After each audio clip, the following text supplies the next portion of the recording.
Welcome to the my channel let's learn mathematics. मैं Ganesh sir आज आपका बहुत स्वागत करता हूँ। आज से हम एचएससी के अंदर मैथमेटिक्स पार्ट 1 जो है वो स्टार्ट करने जा रहे हैं और पूरा सिलेबस हम ये पूरे सेशन के अंदर कंप्लीट करेंगे। जितने जल्दी हो सके हम ये सिलेबस को कंप्लीट करने की कोशिश करेंगे। बस आप लोग हमको सपोर्ट करिए और हमारे लेक्चर्स को कंटिन्यूअस आप देखते रहिए। तो चलिए आज का फर्स्ट लेक्चर स्टार्ट करते हैं। तो चलिए पहला चैप्टर जो है हमारा पार्ट 1 का, आपको मैथमेटिक्स में दो पार्ट है, पार्ट 1 है एंड पार्ट 2 है। तो मैथमेटिक्स में अब पार्ट 1 जो हमारा फर्स्ट चैप्टर है that is mathematical logic.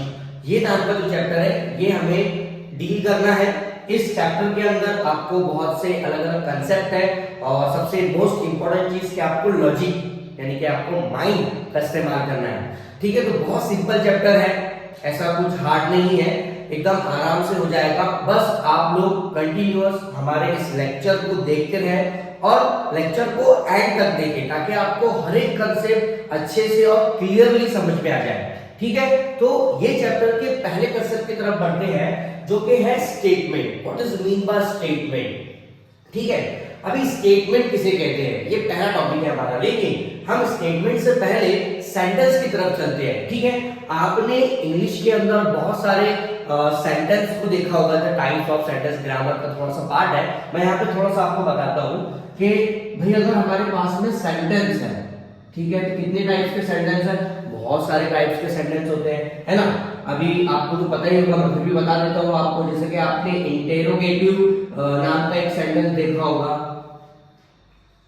Interrogative sentence होते हैं जिसमें आप क्वेश्चन करते हैं, ठीक है। और एक्सक्लेमेटरी सेंटेंस होते हैं, ठीक है। और डिक्लेरेटिव सेंटेंस होते हैं जिसे आप असर्टिव सेंटेंस भी कहते हैं।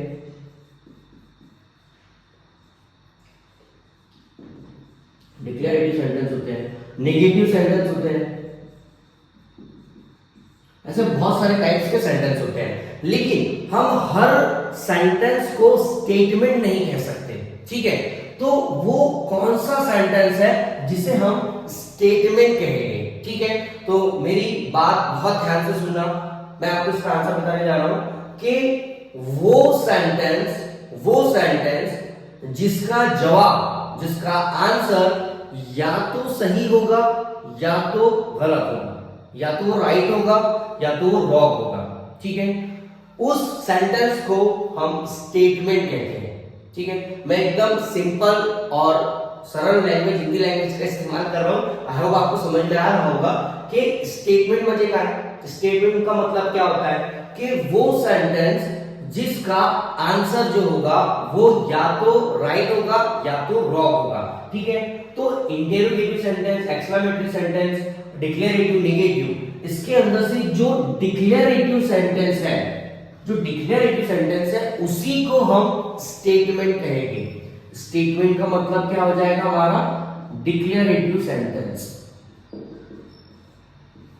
वो सेंटेंस जिसमें डिक्लेयर हो कि ये इसकी मतलब जो सेंटेंस है वो सही है या गलत है, ठीक है। तो hमारे चैप्टर में कैसे होता है यहाँ पर मैथमेटिकल लॉजिक में कि वो सेंटेंस जो डिक्लेयर करता है कि भाई सेंटेंस की ट्रुथ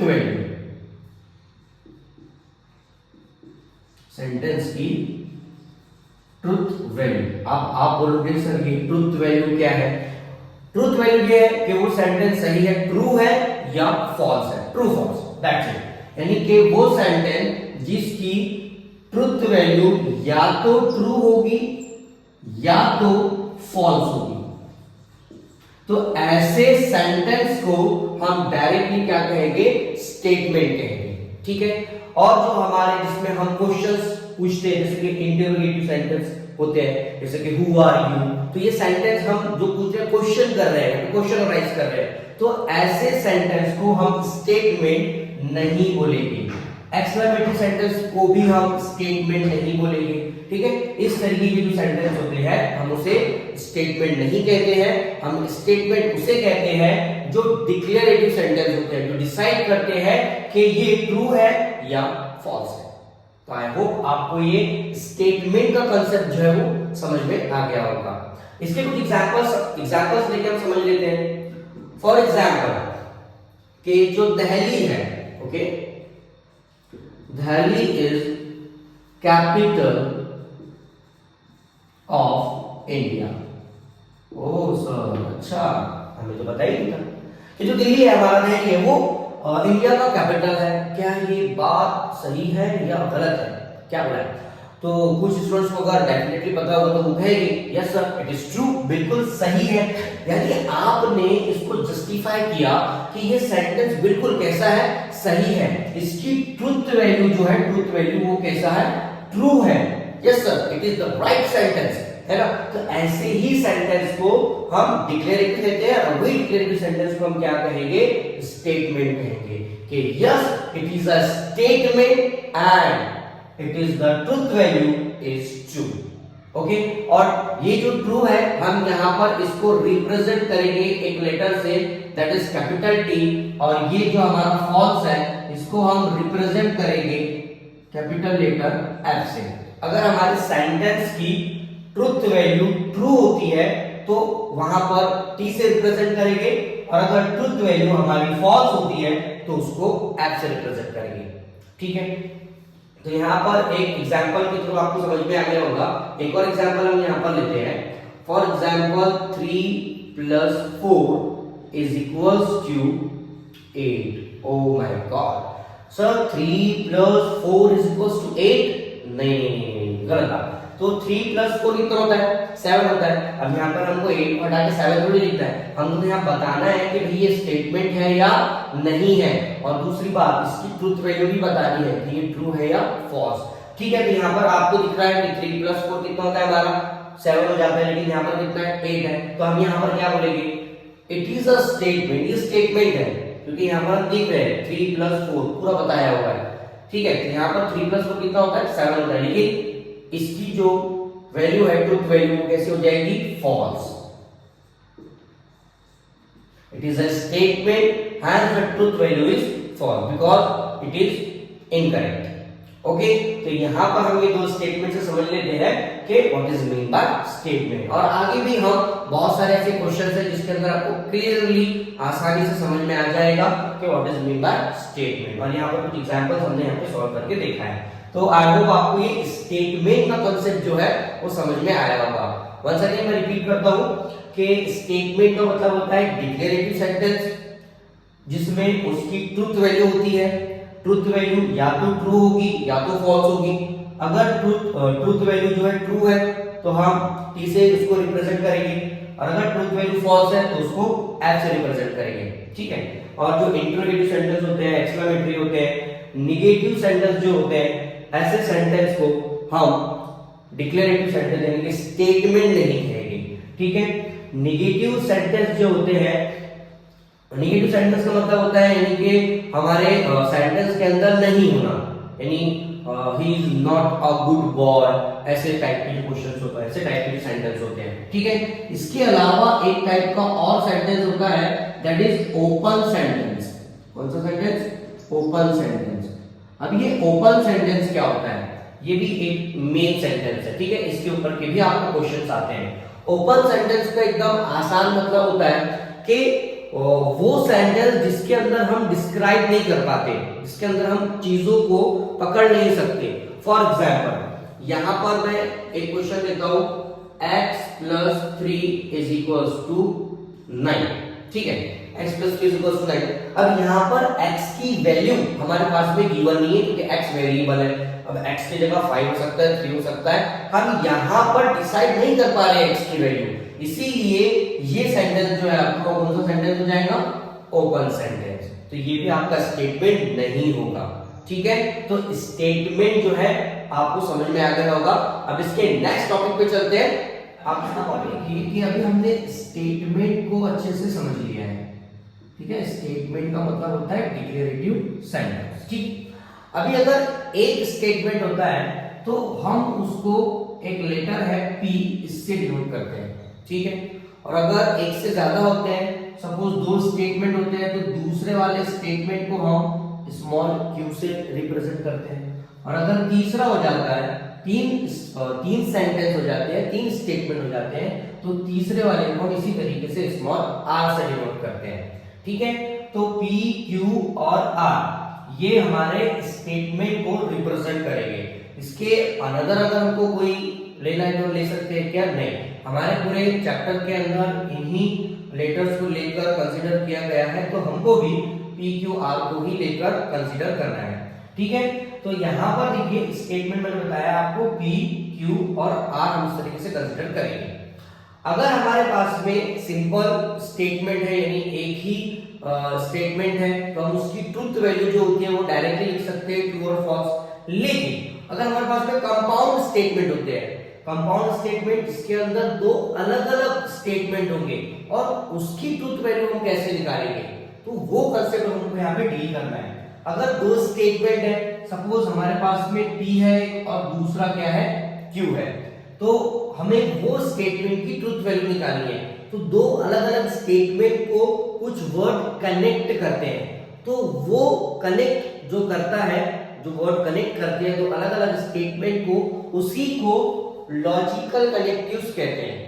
उसी को क्या कहते हैं? Logical connectives. तो हमारा जो नेक्स्ट कंसेप्ट है वो यही है, लॉजिकल कनेक्टिव्स। तो चलिए इसको हम आगे समझते हैं कि कौन कौन से लॉजिकल कनेक्टिव्स होते हैं और कितने होते हैं। तो बेसिकली हमारे पास में 5 लॉजिकल कनेक्टिव्स होते हैं। ठीक है, जो कंपाउंड सेंटेंस के अंदर यूज होते हैं, जो दो अलग अलग सेंटेंस को कनेक्ट करते हैं। अब वो 5 लॉजिकल कनेक्टिव्स कौन से हैं? तो पहला होता है कंजंक्शन। पहला क्या होता है? कंजंक्शन। ठीक है, इसको हम एंड भी बोलते हैं। क्या बोलते हैं? एंड, है ना। कंपाउंड स्टेटमेंट के he is a boy and he has a car. अभी यहाँ पर दो अलग अलग स्टेटमेंट सेंटेंस में मैंने एंड का यूज किया है ना। दो अलग अलग सेंटेंस को एंड क्या कर रहा है? जोड़ने का काम कर रहा है, तो इसीलिए उसे लॉजिकल कनेक्टिव्स कहते हैं। ठीक है, तो वो कंजंक्शन है और उसी को एंड कहते हैं और इसी को रिप्रेजेंट करते हैं हम इस तरीके के सिंबल से। ठीक है, ध्यान में रखिए। एकदम सिंपल नोट्स भी मैं आपको बनाकर दे रहा हूं, साथ में आप टेक्स्ट बुक लेकर बैठिए ताकि आपको अच्छे से कंसेप्ट समझ में आए। ठीक है, अभी दूसरा जो लॉजिकल कनेक्टिव्स है हमारा, वो है डिसजंक्शन।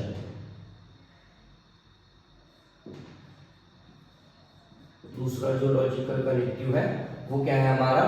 डिसजंक्शन। ठीक है, इसको हम और कहते हैं। क्या कहते हैं? और इसको रिप्रेजेंट करते हैं इस तरीके के सिंबल से।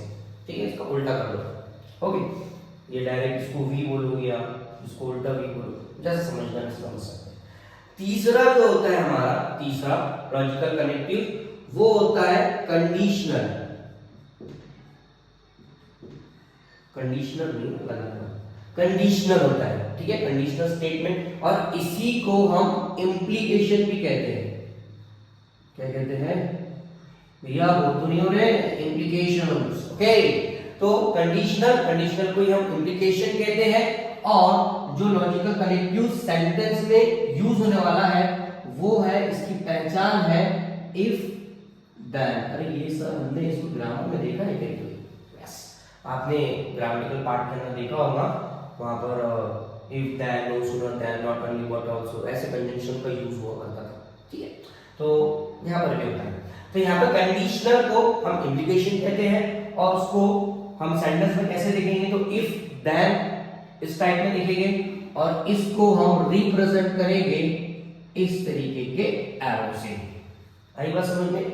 एरो। ओके, तो यहाँ पर आपको कंडीशनल यानी कि इम्प्लीकेशन इफ देन आएगा सेंटेंस के अंदर लिखा हुआ और इस तरीके के एरो से इसको रिप्रेजेंट करेंगे। Okay, now next fourth one, ये होता है बाय कंडीशनल। किसी का भाई है बाय कंडीशनल। ओके, जब कंडीशनल को इम्प्लीकेशन कहते हैं, कंडीशन का क्या होता है? बाय। ओके, तो इसे कहेंगे डबल इम्प्लीकेशन। क्या कहेंगे भैया?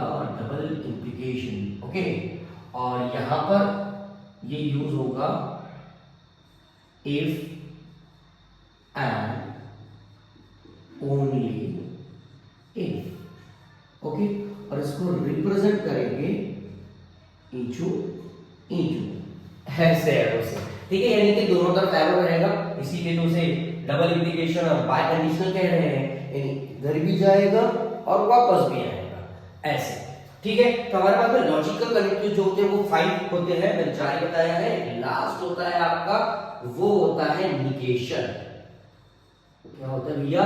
निगेशन होता है, ठीक है। निगेशन को डायरेक्टली रिप्रेजेंट करेंगे एस वाले साइन से। सर ये तो सिमिलैरिटी का साइन है, हाँ सिमिलैरिटी का ही साइन है, बट यहाँ पर उसको ऐसा निगेशन ले रहे हैं भैया, तो निगेशन ही लेना है, ठीक है। तो लॉजिकल कनेक्टिव्स हमारे 5 है। यहाँ पर पहला कंजंक्शन जिसे एंड कहते हैं, इस तरीके के सिंबल से रिप्रेजेंट करेंगे। दूसरा होता है डिसजंक्शन, उसे और कहते हैं, इस तरीके के सिंबल से रिप्रेजेंट करेंगे।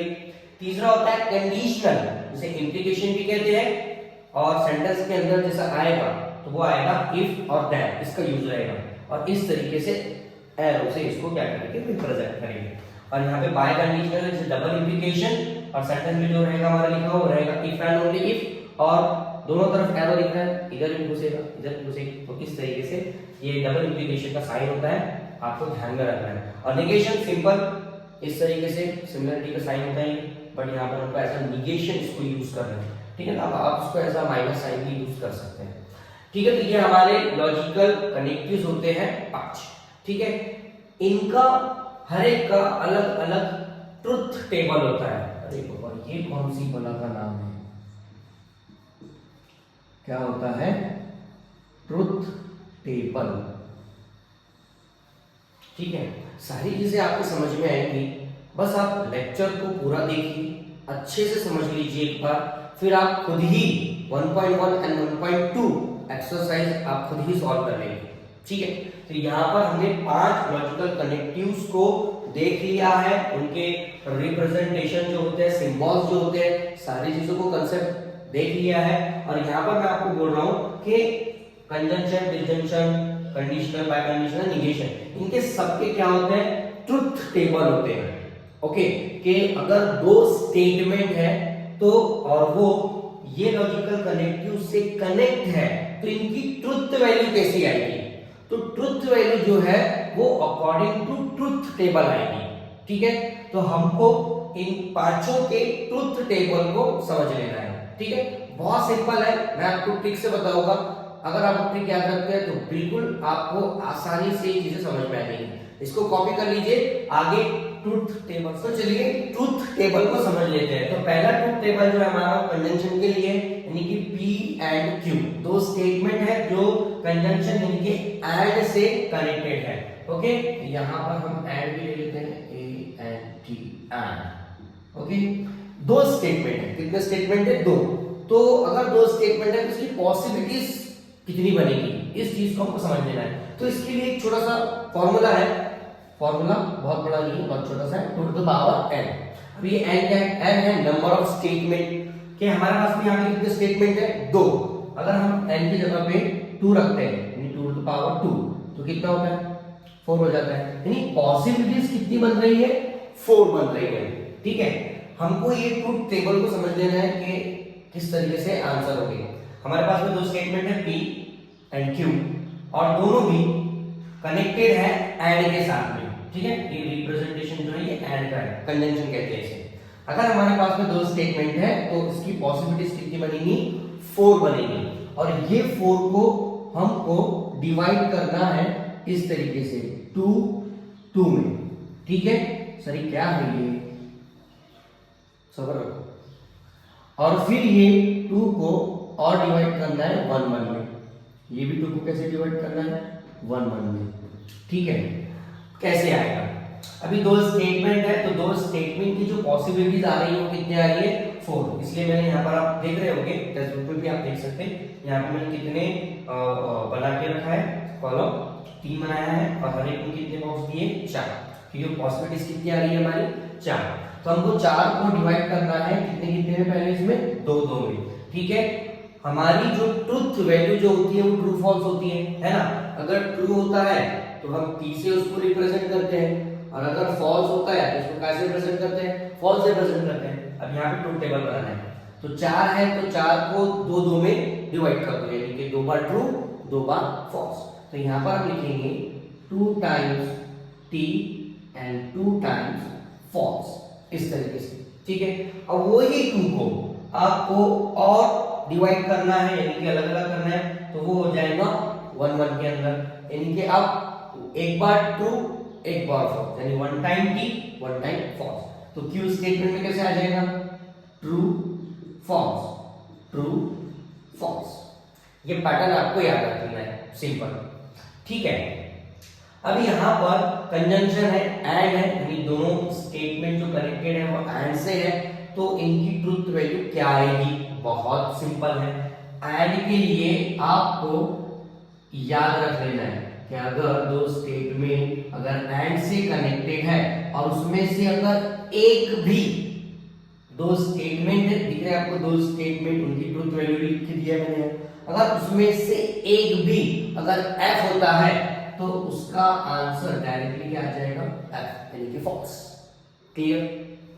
यहां पर देखो ट्रू ट्रू है, टीटी है, यानी कि दोनों भी ट्रू है, फॉल्स है क्या, नहीं, तो इसका आंसर क्या आएगा, ट्रू। यहां पर देखिए ट्रू फॉल्स है, अभी मैंने कहा कि अगर दो स्टेटमेंट है पी एंड क्यू और एक की ट्रुथ वैल्यू है ट्रू और दूसरी की ट्रुथ वैल्यू है फॉल्स, यानी कि एक भी अगर फॉल्स रहा तो आंसर क्या आएगा, फॉल्स। तो यहां पर आंसर क्या आ जाएगा आपका, फॉल्स। यहां पर फॉल्स है क्या, यस, यहां पे भी आंसर क्या आ जाएगा, फॉल्स। यहां पर फॉल्स है क्या, तो दोनों फॉल्स है, तो यहां पर क्या आ जाएगा आंसर, फॉल्स। तो इस तरीके से आपका एक कंजंक्शन का ट्रुथ टेबल रेडी है, ठीक है। एक बार और रिपीट करते हैं, फॉर्मूला है 2 टू द पावर n, ये हर एक लॉजिकल कनेक्टिव्स के लिए लागू है जब दो स्टेटमेंट होते हैं। 3 स्टेटमेंट के लिए कैसे, वो मैं आपको बाद में बताऊंगा। तो यहाँ पर 2 to the power n, n का मतलब होता है नंबर ऑफ स्टेटमेंट, 2 है p and q, और यहाँ पर हमने n की जगह 2 रखे, 2 का पावर 2 कितना होता है 4, यानी 4 पॉसिबिलिटीज बनने वाली है, ठीक है। और 4 को हमको डिवाइड करना है 2 2 में और 1 1 में, तो यहाँ पर हम इस तरीके से लिखेंगे p q p and q। p के अंदर आ जाएगा true true false false, q के अंदर आ जाएगा ट्रू फॉल्स ट्रू फॉल्स, और यहाँ पर p and q है, अगर दो स्टेटमेंट एंड से कनेक्टेड है, उसमें से अगर उसकी ट्रूथ वैल्यू एक की भी अगर फॉल्स है तो उसका आंसर डायरेक्टली क्या आ जाएगा, फॉल्स, अदरवाइज क्या रहेगा, ट्रू। क्लियर। इसी तरीके से इसका सेकंड जो होता है वो होता है डिसजंक्शन, ठीक है। क्या होता है, डिसजंक्शन, तो यहां पर लिख देते हैं डिस, हो गया कि बरोबर, डिसजंक्शन, ठीक है। डिसजंक्शन के लिए जो होता है वो लॉजिकल कनेक्टिव्स क्या होता है, और होता है, क्या होता है, और इस तरीके के सिंबल से उसको क्या करते हैं, रिप्रेजेंट करते हैं। तो इसके लिए भी दो स्टेटमेंट है, सेम चीज ऐसी रहेगी, बट यहाँ पर जो सिंबल है वो क्या आ जाएगा, और का आ जाएगा, इस तरीके से। अभी यहाँ पर हमने देखा कि ऐड के लिए हमने क्या देखा था कि एक भी फॉल्स रहा तो आंसर क्या आ जाएगा, फॉल्स। तो इसी तरीके से और के लिए, इसके लिए और के लिए अगर एक भी अपना ट्रुथ वैल्यू जो स्टेटमेंट के अगर एक भी ट्रू रही तो आंसर में क्या आएगा, ट्रू आएगा। 4 है तो उसको ऐसे करना है, ट्रू ट्रू फॉल्स फॉल्स, फिर क्यू में ट्रू फॉल्स, ठीक है। अब आंसर यहाँ पे चेंज होंगे, अब आंसर क्या होंगे यहाँ पे, चेंज। कैसे होंगे, क्या यहाँ पे ट्रू ट्रू है, यस, तो आंसर क्या है, ट्रू। क्या यहाँ पे ट्रू और फॉल्स में ट्रू है, यस ट्रू है, तो यहाँ पे ट्रू। एफ टी है तो भी आंसर क्या आएगा, ट्रू। यहाँ पर क्या है, फॉल्स फॉल्स है, ट्रू है क्या, टी है, नहीं है, तो यहाँ पर इसका आंसर क्या आएगा, फॉल्स। यानी और के लिए हमने ये देखा कि अगर ट्रुथ टेबल के अंदर अगर एक भी टी है तो आंसर क्या आएगा, टी। ये किसके लिए हो गया, और के लिए। अभी इस ट्रुथ टेबल जो है कंडीशनल को लेके, जिसे इंप्लीकेशन कहते हैं, सेंटेंस में इफ देन का इस्तेमाल होगा, यूज होगा, और P implies Q कैसे रीड करेंगे, P implies Q। तो इसके लिए हमको ट्रुथ टेबल तैयार करना है। तो सेम चीज वही रहेगी कि 4 आपके यानी कि 4 पॉसिबिलिटीज बनेंगी इस तरीके से, बस आपको ट्रुथ टेबल देखना है लास्ट में क्या आने वाला है, ठीक है। तो यहाँ पर एकदम सिंपल ट्रिक मैं आपके लिए लेकर आ गया हूँ कि यहाँ पर आपको 2 चीजों का ध्यान में रखना है कि अगर स्टेटमेंट के अंदर ट्रुथ वैल्यू जो है अगर सेम है, कैसा है, सेम, तो आंसर क्या आएगा आपका ट्रू। यानी टीटी है, एफएफ है, तो आपका आंसर क्या आ जाएगा डायरेक्टली ट्रू। ठीक है। अदरवाइज जिधर आपका एरो जिधर आपकी एरो की डायरेक्शन है वो आपका आंसर होगा।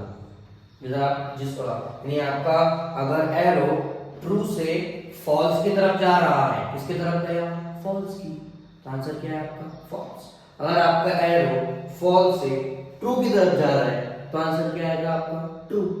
आई बात समझ में। तो ये दो चीजें आपको याद रखना है। तो ये कंडीशनल इंप्लीकेशन का ट्रूथ टेबल जो है वो आपको इजीली याद हो जाएगा। पहली कंडीशन क्या, अगर सेम रहा तो आंसर क्या आएगा ट्रू, और अदरवाइज जिधर आपका एरो की डायरेक्शन है जिसके तरफ है। कैसे, अभी समझो। ट्रू ट्रू दोनों भी कैसे है, सेम है, आंसर क्या आएगा ट्रू। पहले इसमें ट्रू है, दूसरे इसमें फॉल्स है। अभी ये एरो का यूज करो P से Q की तरफ, यानी कि T से किसकी तरफ जा रहा है, F की तरफ, यानी आंसर क्या है आपका F। अब यहां पर देखो, यहां से F से किसकी तरफ जा रहा है, टुवर्ड्स द की तरफ T है, T, तो आंसर क्या आएगा आपका ट्रू। यहां पर कैसे है, सेम है, तो यहां पर आपका आंसर क्या आ जाएगा ट्रू। क्योंकि हमें बताया था मैंने ट्रिक क्या है, अगर सेम है तो ट्रू, अदरवाइज इधर डायरेक्शन जा रही है। यहाँ पर हम बाय कंडीशनल का ट्रूथ टेबल देख लेते हैं, जिसे हम इफ एंड ओनली से जानते हैं, और P डबल इंप्लाइज क्यों, यानी डबल इंप्लीकेशन हम इसे कहते हैं। ठीक है, अगर दो स्टेटमेंट है यहाँ पर इस तरीके से, तो उसका P इंप्लाइज क्यों क्या होगा। तो यहाँ पर सिंपल ट्रिक मैंने आपको बताया कि यहाँ पर देखिए सेम अगर होता है तो आंसर में क्या आएगा ट्रू, और अदरवाइज क्या आ जाएगा आपका आंसर फॉल्स। इसके पहले जो हमने कंडीशनल लॉ के अंदर, कंडीशनल के अंदर जो देखा था ट्रूथ टेबल के अंदर, वहां पर ऐसा था कि अगर सेम है तो ट्रू, अदरवाइज एरो जिधर जा रहा है, ठीक है, वो आपका आंसर होगा, डायरेक्शन जिधर हो रही है। लेकिन यहाँ पर बाय कंडीशनल में ऐसा नहीं है। बाय कंडीशनल में कैसा होता है, पहले जैसा वैसे से कि भाई सेम अगर है तो आंसर में क्या आएगा ट्रू आ जाएगा, अदरवाइज अगर सेम नहीं है तो डायरेक्ट आंसर क्या आ जाएगा फॉल्स। ठीक है, क्लियर। यहाँ पर देखिए ट्रू ट्रू है, सेम है, आंसर ट्रू, ट्रू फॉल्स है, सेम नहीं है, आंसर में क्या आ जाएगा फॉल्स, फॉल्स ट्रू, सेम नहीं है, आंसर क्या आ जाएगा फॉल्स, फॉल्स फॉल्स, सेम है, आंसर क्या आ जाएगा ट्रू। तो इस तरीके से आपके 4 ट्रूथ टेबल कंप्लीट होते हैं। पहला जो आपने देखा था वो था एंड के लिए कंजंक्शन, उसके बाद में डिसजंक्शन और के लिए, तीसरा था आपका कंडीशनल, और चौथा डबल इंप्लीकेशन ही बाय कंडीशनल। आपका लास्ट जो होता है ये होता है निगेशन। ठीक है, ये भी देख लेते हैं हम लास्ट में। निगेशन इस तरीके का सिंबल होगा, ये इस तरीके से होगा कि भाई आपका कोई एक स्टेटमेंट है और उसी को हमको क्या करना है, निगेशन करना है। सपोज P है तो हम P का ही क्या करेंगे, निगेशन करेंगे। इस तरीके से क्या होगा इसके अंदर, अगर हमारे पास में ऐसे ट्रुथ वैल्यू है, suppose true true, false false, ठीक है, तो इसका डायरेक्टली क्या कर देना है, निगेशन कर देना है। निगेशन कैसे होगा, यानी जो ट्रू है वो क्या हो जाएगा फॉल्स, जो ट्रू है वो क्या हो जाएगा फॉल्स, जो फॉल्स है वो क्या हो जाएगा ट्रू, यानी कि f का क्या हो जाएगा t। सिंपल, यानी जो ट्रू है वो फॉल्स, यानी जो t है वो f, जो f है वो t, जो t है वो f, जो f है वो t। इस तरीके से आपका ये निगेशन का ट्रूथ टेबल भी कंप्लीट होता है। तो हमने यहाँ पर जो है 5 ट्रूथ टेबल आज देख लिए हैं। सबसे पहले हमने स्टेटमेंट देखा कि स्टेटमेंट किसे कहते हैं, उसके बाद में हमने सेंटेंस को समझा कि भाई सेंटेंस कितने टाइप्स के होते हैं, यानी इंटरोगेटिव होगा, एक्सक्लेमेटरी होगा, और ओपन सेंटेंस हमने देखा है। फिर उसके अकॉर्डिंगली हमने स्टेटमेंट को जस्टिफाई किया कि स्टेटमेंट किसे कहेंगे, जो डिक्लेरेटिव सेंटेंस होते हैं। फिर हमने ये देखा कि जो स्टेटमेंट होते हैं उसको कौन कौन से अल्फाबेट से रिप्रेजेंट करेंगे, तो होते हैं P Q R, ठीक है। फिर P Q R अगर दो स्टेटमेंट को कोई एक लॉजिकल कनेक्टिव्स कनेक्ट करता है तो उसके ट्रुथ वैल्यू क्या होगी, तो उसके लिए हमने लॉजिकल कनेक्टिव्स देखे थे जो हमारे 5 थे, और वो पांचों के लॉजिकल कनेक्टिव्स के हमने ट्रुथ टेबल सबका देख लिया है। ठीक है, तो ये जो था आज का लेक्चर पूरा बेसिक था चैप्टर्स का, जो 1.1 और 1.2 के लिए आपको फायदेमंद है। आई होप कि आपको आज का लेक्चर बिल्कुल समझ में आया होगा। जो जो हमने बेसिक कंसेप्ट यहाँ पे लिए हैं स्टेटमेंट के रिगार्डिंग या जो स्टेटमेंट लॉजिकल कनेक्टिव्स है उसके रिगार्डिंग, और जो ट्रूथ टेबल है उसके रिगार्डिंग, जो हमने छोटे छोटे बेसिक कंसेप्ट जो लिए हैं आपको समझ में आए होंगे। इसी तरीके के लेक्चर देखने के लिए हमारे साथ में बने रहिए, हमारे चैनल को शेयर कीजिए, सब्सक्राइब कीजिए एंड एक लाइक तो बनता है बॉस। तो मिलते हैं नेक्स्ट लेक्चर में, तब तक के लिए goodbye, thank you and take care.